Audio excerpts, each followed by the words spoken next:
গত ২৩ আগস্ট ৬ ঘন্টার ব্যবধানে বুড়িগঙ্গা নদীতে ৪টি মরদেহ উদ্ধার করে নৌপুলিশ। কেরানীগঞ্জের মাদারীপুর ঘাটে যুবকের হাতের সঙ্গে যুবতীর এক হাত চালের বস্তা দিয়েছিল বাঁধা অবস্থায়। মিরেরবাগে উদ্ধার হওয়া নারী ও শিশুর গলায় ছিল কাপড় পেঁচানো। হাত দোনোটা বাঁধা ছিল, অবস্থা অনেক খারাপ ছিল।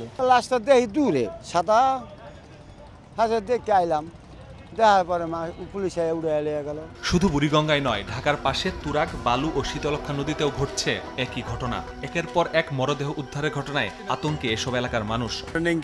লাশ ফালায় তো এটা কারা ফালায়, কে ফালায়, এটা দেখার দরকার আছে না। নিরাপদ করার জন্য অবশ্যই এটা কার্যকরী পদক্ষেপ নিতে হবে। নৌপুলিশের তথ্য বলছে ২০২৪ সালে নদীতে ৪৪০টি মরদেহ উদ্ধার হয়েছে, যার মধ্যে শনাক্ত হয়েছে ২৯৯টি আর পরিচয় মেলেনি ১৪১টির। অন্যদিকে চলতি বছরের প্রথম ৭ মাসেই মরদেহ পাওয়া গেছে ৩০১টি, যার মধ্যে ৯২টি শনাক্ত করা যায়নি। হত্যার পর মরদেহ গায়েবের ডাম্পিং জোন হিসেবে পরিণত হয়েছে রাজধানীর আশপাশের এই নদীগুলো। একের পর এক লাশ ভেসে ওঠায় নদীপথে চলাচলকারীরা এখন ভুগছে নিরাপত্তাহীনতায়। এটি বন্ধে প্রশাসনের কঠোর হস্তক্ষেপ কামনা তাদের। মাইরা ধরে ফেলা দেয়, বেঁধে ফেলা দেয়, এটা আমরা অনেক কষ্ট লাগে।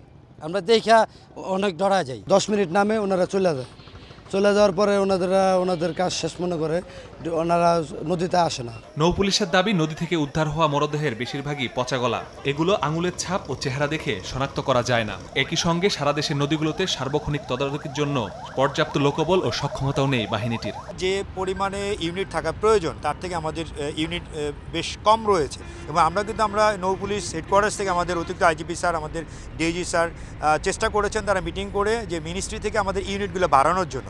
পাশাপাশি আপনারা লক্ষ্য করেছেন আমাদের লজিস্টিক আমাদের ঘাটতি রয়েছে, সেক্ষেত্রে আমাদের এটা বাড়ানোর জন্য আমরা স্যাররা প্রস্তাব দিয়েছেন। নদী ও তীরবর্তী অপরাধপ্রবণ এলাকা চিহ্নিতের পর সিসিটিভি স্থাপন, টহল ও নজরদারি বাড়ানোর পরামর্শ বিশ্লেষকদের।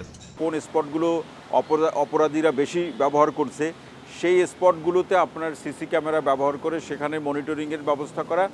পাশাপাশি আমার যে ইন্টেলিজেন্সগুলো আছে নিরবিচ্ছিন্নভাবে এর পিছনে লেগে থেকে এর রহস্য উদ্ঘাটন করতে না পারলে এটা কিন্তু আরও এই সংখ্যাটা ক্রমান্বয়ে বাড়তে থাকবে। নৌপুলিশের পাশাপাশি কোস্টগার্ড সহ আইন শৃঙ্খলা বাহিনীর অন্য ইউনিটগুলোকে কাজে লাগানোর পরামর্শও দিচ্ছেন বিশ্লেষকরা। মাসুদুর রহমান, সময় সংবাদ, ঢাকা।